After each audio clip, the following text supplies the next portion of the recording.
Hello, I'm Ben Wattenberg. The Cold War is over, the economy is booming, there's a balanced budget in the works, things are looking pretty good in America. But Washington is in a fever swamp of rumor, scandal, and character assassination. Joining us to cut a trench through the inside the Beltway muck are Leonard Garment, former counsel to President Richard Nixon and author of Crazy Rhythm.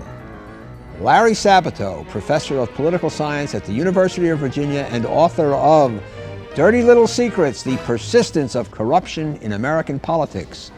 Elizabeth Drew, author of Whatever It Takes, The Real Struggle for Political Power in America.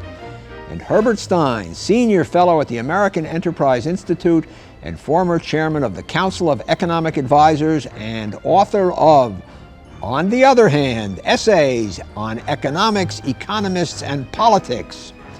The question before this House, has Washington gone haywire?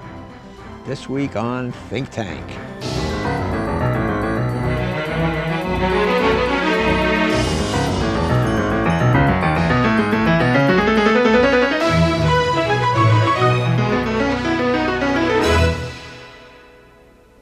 James Madison once remarked that democracies have always been spectacles of turbulence and contention. But isn't there something new and extra nasty to the spectacles of recent years? Prior to his suicide, Deputy White House Counsel Vince Foster wrote that in Washington, ruining people is considered sport. More recently, Tony Lake, President Clinton's nominee for director of the Central Intelligence Agency, withdrew his name after bruising criticism and, paraphrasing Thomas Hobbes, said that the confirmation process today is nasty and brutish without being short.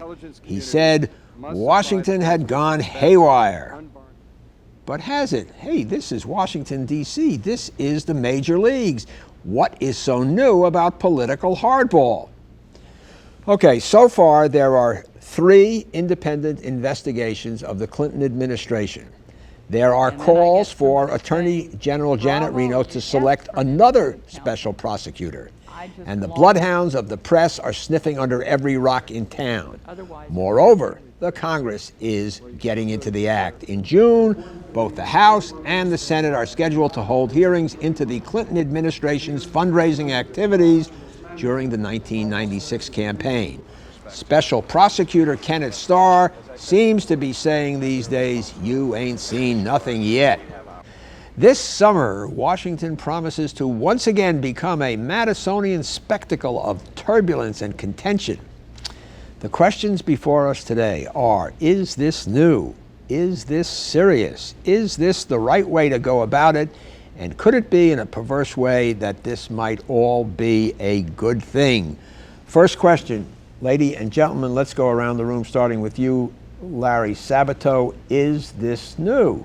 Not at all. Not at all. Not at all. If you asked Eisenhower's chief of staff, Sherman Adams, were he alive, whether he thought it was new, he would certainly tell you no. The difference is there are more scandals operating simultaneously than ever before. But it's kind of like background music. It's elevator music or muzak. I don't think anybody's paying that much attention. Leonard Garment. Well, obviously, You were with Nixon when sort of this round of firestorming and hyperventilation started. yeah, that was sort of a point of departure for this generation of headaches. Obviously, it's not new. It goes back before Nixon. Nixon and Watergate accelerated all of that. But I think it's qualitatively different now. And I'll wait till my turn comes to explain that. Okay, Herb Stein, as you pointed out to me yesterday, you've been here longer than all of these people. Longer than all of them combined, but perhaps all of them. You started working in Washington when? 1938. 1938. Okay, is this new and different? Well, I don't buy this in the first place. That is that this is a fever swamp or that something wild is going on here in Washington. Because after all, we're all in Washington except for Mr. Sabato. We're not going haywire. The thing is that I think this is goes on at the highest and most superficial level. But aside from that, the Treasury Department is doing what it does. the Department of Agriculture is doing what it does, and it really doesn't have much effect on the way the government works or on the way the country works. Now, I was here when Leonard was here when Mr. Nixon went through his greatest traumas and travails, and I was at the Council of Economic Advisors. We went out and gone on grinding out daily memos about what happened to the CPI or the unemployment rate and so on and so on. And Mr. Nixon was paying attention to those things. So I think this fever swamp that you envisage is a kind of in the heads and consciousness of a very small group of people who are interested in that kind of thing. Who trumpeted to the American people? And one of the sometimes trumpeters, what do you think, Elizabeth Drew? I don't think that the idea of scandal and a big chase to figure out who did what to whom is new. Obviously, we've had bigger ones before. Ask Len Garment. But I do think that the culture of Washington in the last decade or so has become more mean, more partisan, more impatient. And I guess I don't agree that it's all here in some sort of contained bubble of a few people. It does get transmitted out to the country. And I also don't agree with the wisdom that the country isn't listening and doesn't care. Opinion moves. I think it's moving. And I also think you have to separate what's serious and what's not serious. We've all said that there has been scandal and all this intensity in Washington over the years, but is it sort of extra charged now? Is there something new that came into the system, maybe with Watergate? It's qualitatively different. And this, I think, is a cultural matter, putting aside the particular scandals. I think that there has been a growing distrust on the part of the country generally with the language and words of politicians. There is a kind of a vague sense of, more than vague sense of unease about all the money that's involved. And the country has turned more towards wanting to hear the secrets of government. They're wanting to hear more of what is beneath all the veneer of talk and of platforms and of political But you said just a minute ago that people aren't interested. Oh, I think they are interested. They're interested in hearing secrets. They're interested in hearing scandals. They're interested in hearing what people say to each other in bedrooms and in private meetings on tape. He wrote a book called Dirty Little Secrets, right? Sure. You buy that? Well, partly. I mean, there are dirty little secrets out there that are serious that people care about, but it's also true that people are increasingly hardened to the subject, again, because there have been so many scandals involving so many people in so many different circumstances. And after a while, I think the public does turn off, but the reason why they're turning off is because a hardened cynicism is occurring. Well, of course, people are interested in these dirty little secrets, but they're interested in these dirty little secrets about Donald Trump and all the people in Hollywood and all that. There's great interest in gossip, in personal gossip, and personal misbehavior. You can see that if you go out of the through the grocery checkout line. You'll see all these magazines that have something to do with that. I don't know. And now have a lot of stories about political figures, which they didn't really used to have. Yeah, National Enquirer. I think Elizabeth Drew can tell us about just the very specific fertility of the culture now for scandal. I think where we, at large, fall down is in making distinctions between what's serious and what's not really very serious. There are scandals, and then there, Okay, great. This was our second topic. Is all this stuff serious, or is it just kind of funny farm I don't know. Game playing? What's your answer? Well, my answer is that the campaign finance end of the scandals is very serious. It goes beyond the Clinton White House. It is the whole system now has been corrupted again. That's very serious. That's a very different thing from some of the one-shot stories. If Mr. Starr is going to come up with something big out of Whitewater, I mean, we don't know. But the campaign finance end of this, it's systemic.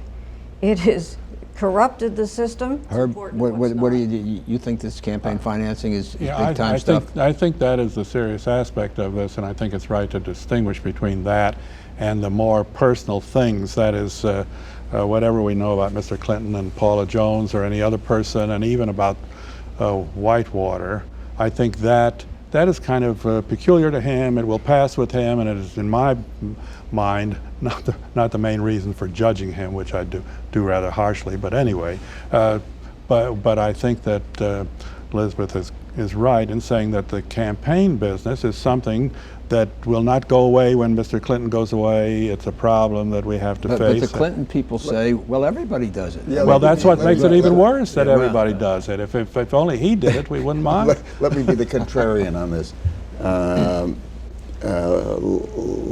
Lenny, quite contrarian.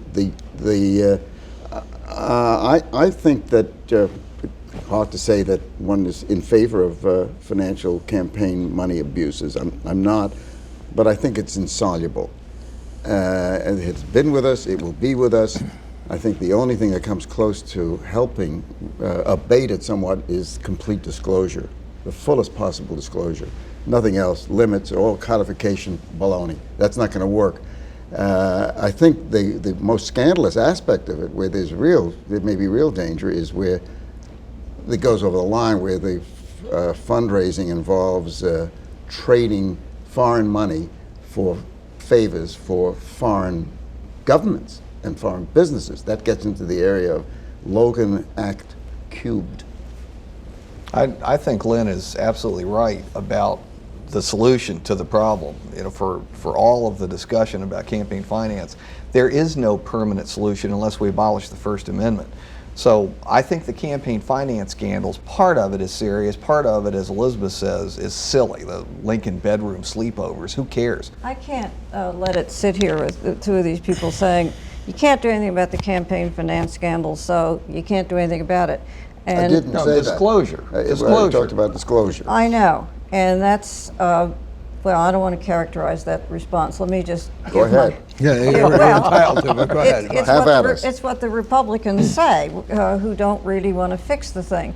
And Larry, whom I admire, like, and respect, said there's no permanent solution. Of course not.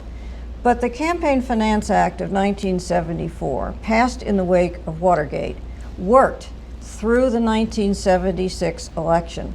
What has happened is there was this crack in the dam put in there by, of all things, the Federal Election Commission, called soft money. Soft money is otherwise illegal, unlimited contributions by individuals, by direct contributions by corporations, and by labor unions. Under the 74 Act, very strict limits were put on those kinds of contributions. That's where the scandal is, and you know what? Soft money can be eliminated without altering anybody's rights. The fixing, I yield to no man in my respect for Elizabeth Drew, but the fixing language is the language of the faded liberalism that thinks you can codify morality, that you can fix things, because in order to fix something, you have to have a lot of people doing the fixing, and those people themselves are either self-righteous, corrupt, have their own agendas. I mean, we are a frail polity that depends upon the mystery of civility and interdependence, and there are no miracles. It's a cultural thing. It goes back to the home, family, everything else. I've got to interject just one thing about soft money, because look, Elizabeth's history lesson is absolutely correct, and her conclusion that soft money could be abolished is also correct. But you see, I take it one step beyond that. What will happen if soft money is abolished? All of that money will go to issue advertising, to independent expenditures, to grassroots organizing, quote unquote, much of which is undisclosable. So in the end, the same money is going to be spent because interested money always finds an outlet. You folks are talking about changing what's legal. These scandals, and one of the reasons I asked how serious it is, deals for the moment with what may have been illegal. Right. And I want to ask this question, again, getting to how serious is this. If, as most people agree, more money gets you more votes, And Clinton, a year before the election, was running behind Dole, actually, at a certain point. They needed the money. Let us stipulate for the moment that they raised it illegally, and they got more votes because they raised it illegally.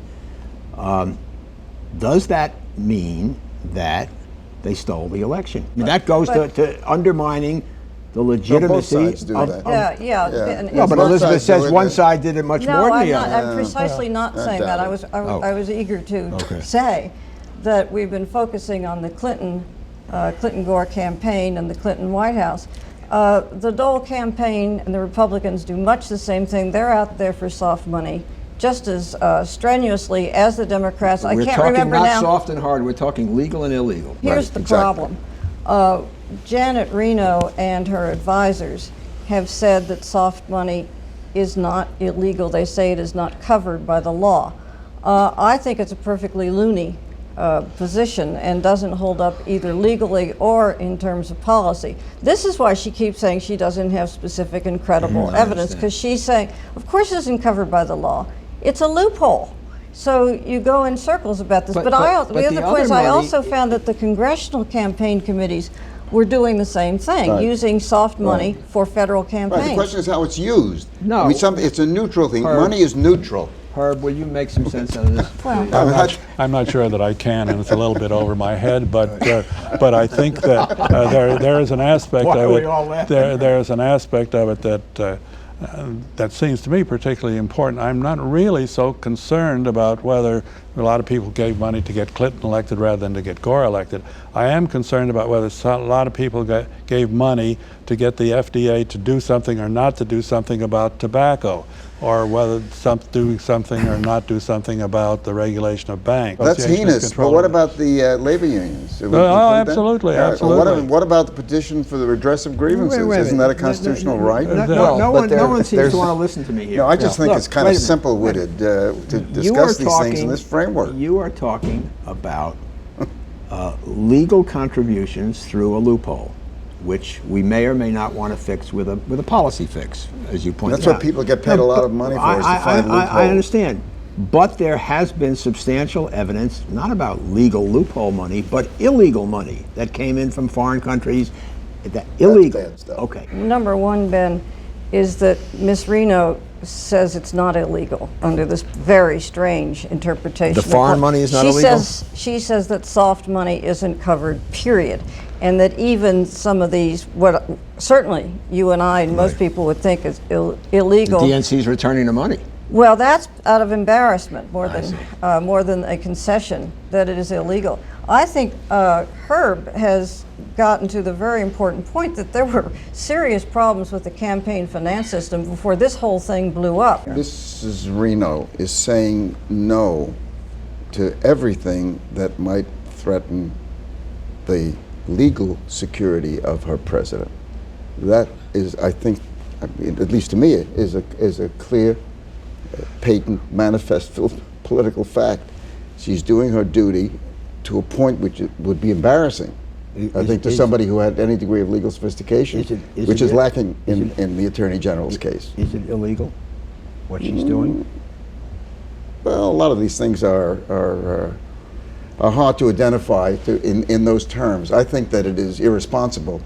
I think that if carried to a certain point, depending on what knowledge she has and what kind of instruction she has, it could be illegal. It could be. I have no evidence of that at this point. I just say on the face of it, it is manifestly insupportable.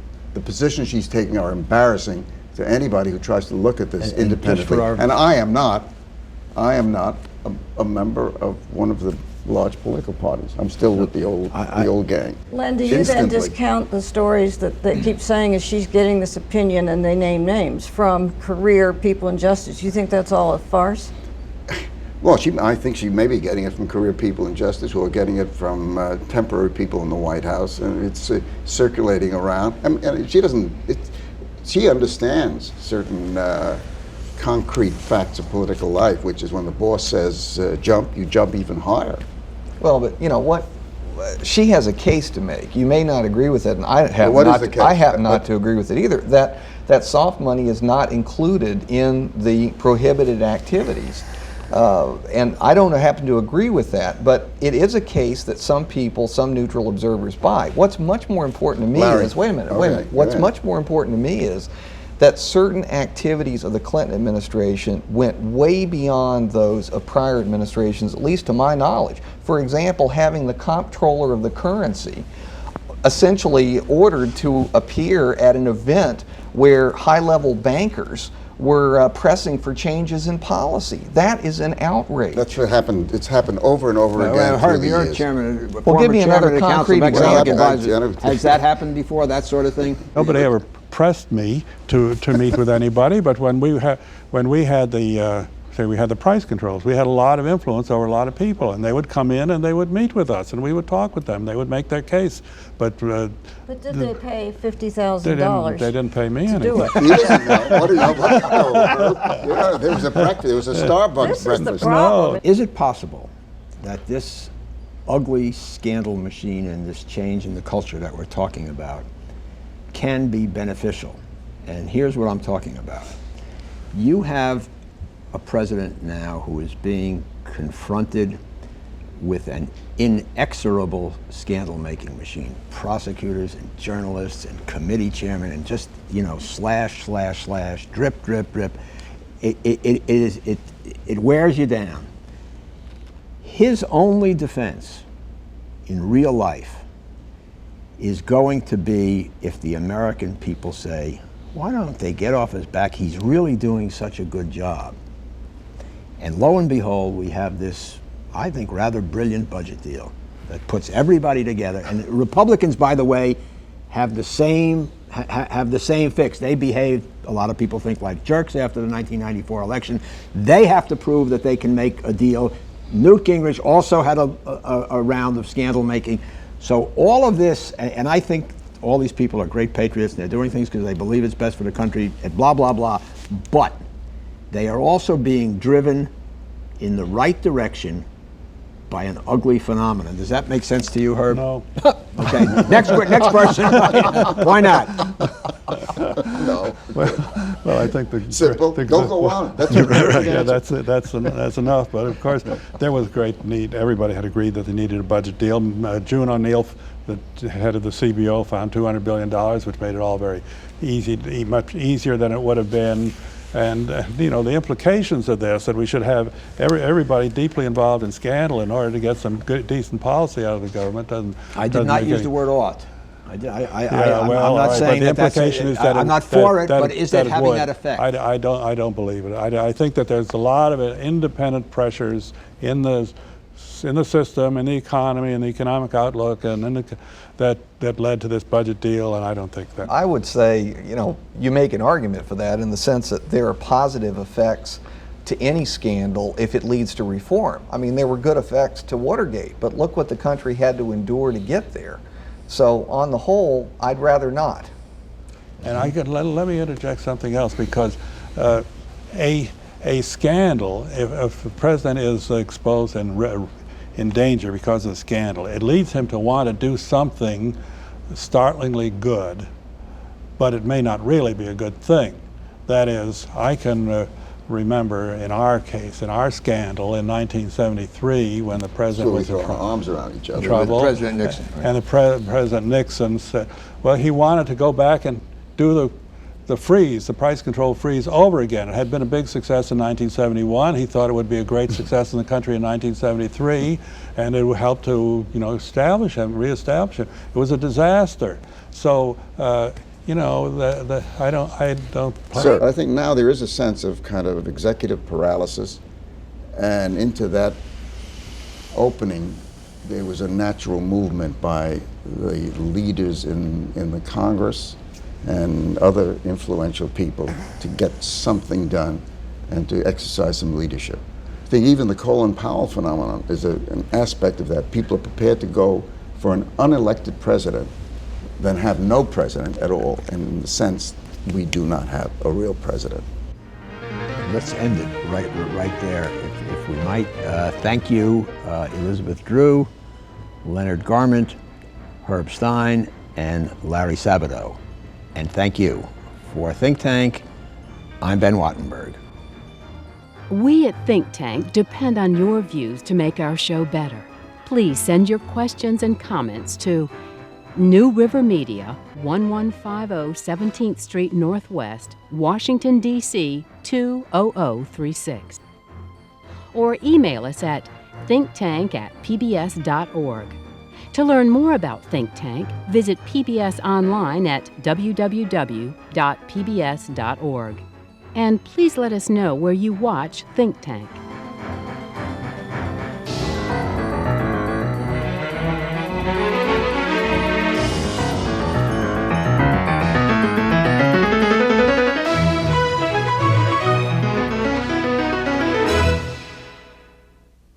This has been a production of BJW Incorporated in association with New River Media, which are solely responsible for its content.